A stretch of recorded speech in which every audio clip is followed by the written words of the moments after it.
Jeremy Clarkson discriminated against the Duchess of Sussex when he used an article in The Sun to describe his hatred of her with a series of sexist tropes, a press regulator has ruled. Clarkson used his national newspaper column to describe how he hated Meghan on a cellular level and suggested she had used vivid bedroom promises to transform Prince Harry into a warrior of woke.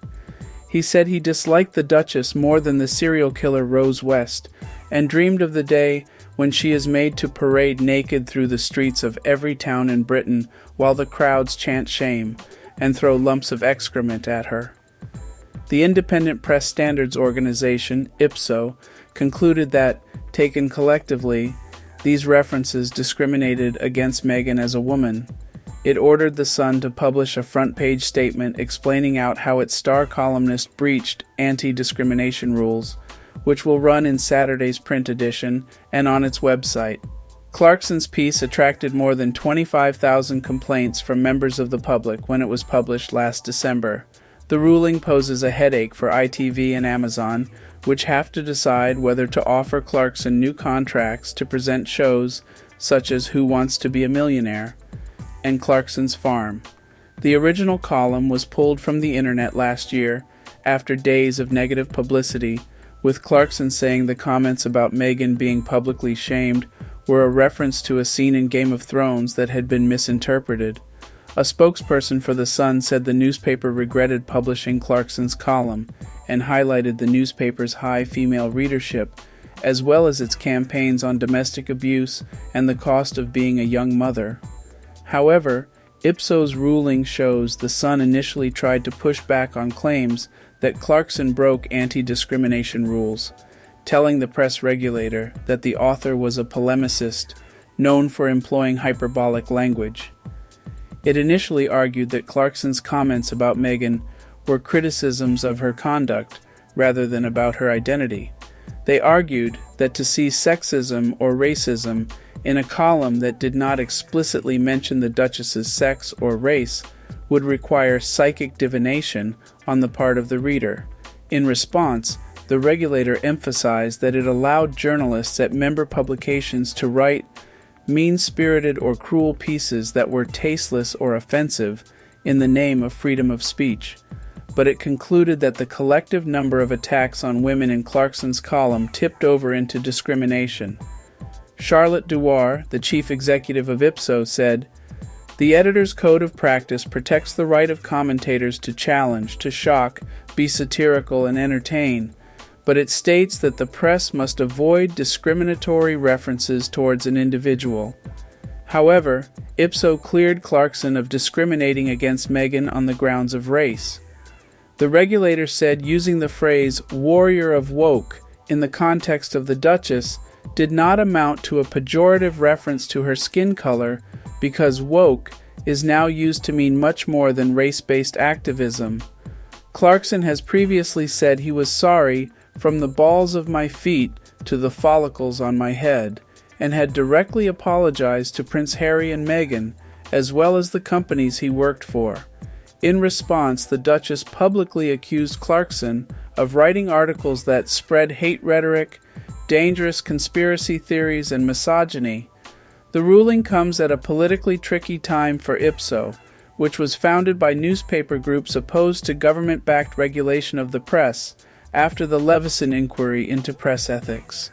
Labour is considering how best to regulate the press if it wins the next general election, while Meghan's husband, Prince Harry, is pursuing a phone-hacking legal case against The Sun as part of a wider battle with British tabloids.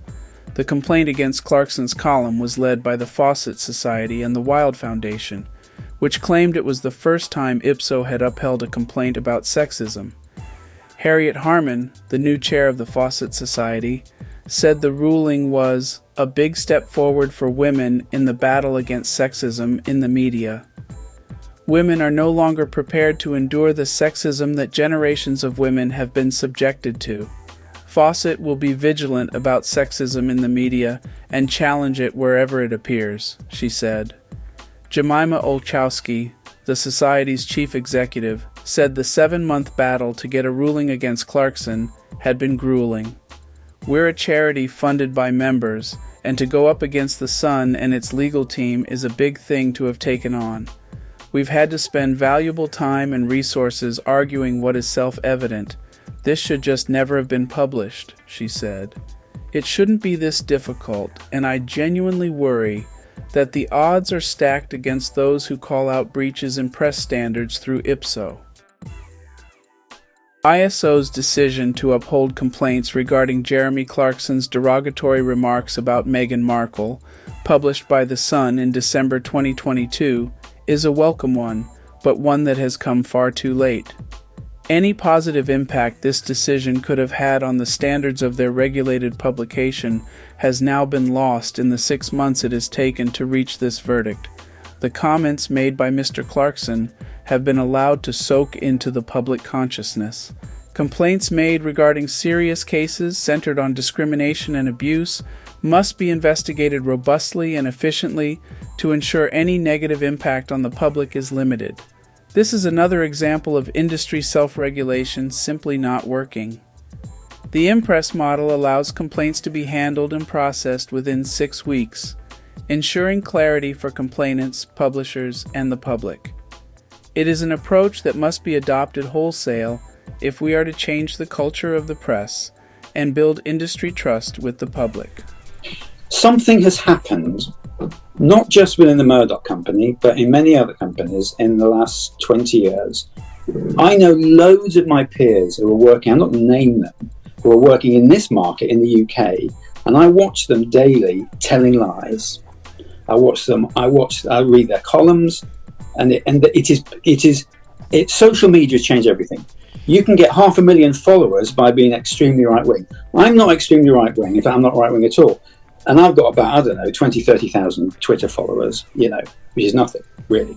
If I decided tomorrow to be very right-wing, I've often thought of doing it as a piece of television, actually. I'd have 500,000 viewers, 500,000 followers. That's why they do it. You go extreme to get the audience, and then when you've got the audience, you can walk into a news organisation and get a column, or you can get. And so, it is corruption. It is corruption, and there are people. Was it always like that? Like this? No, it wasn't. At some point, I stopped dreaming, and God's dreams were much bigger than mine. And I found myself at a place where everything that I had dreamed had come true. So now the things that are happening are far beyond anything I could have imagined. I never knew I would know a prince and a princess. That wasn't even what that was about. What I was reaching out to her for was because they were giving her hell. And a lot of it was because she was a black woman. Absolutely. And I flat out, no denying it, I completely knew that. And I wanted to reach out and let her know that there was somebody there for her. And I sent her a note, and not expecting anything to come of it, and she said, thank you so much, and that was it. And a couple of years later we started talking, and she was able to talk, and the only reason I'm sharing this is because she shared it first. Okay. And we were able to talk, and she was telling me some of the things that were going on, and I'm just so proud of where they are now, because I'm gonna tell you something. Those two people love each other. I don't care what anybody says, I'm seeing it up close, and you can't fool me. I got the Holy Ghost. You can't fool me. I know what's real. They really genuinely love each other. So I'm just so happy to see where they are now.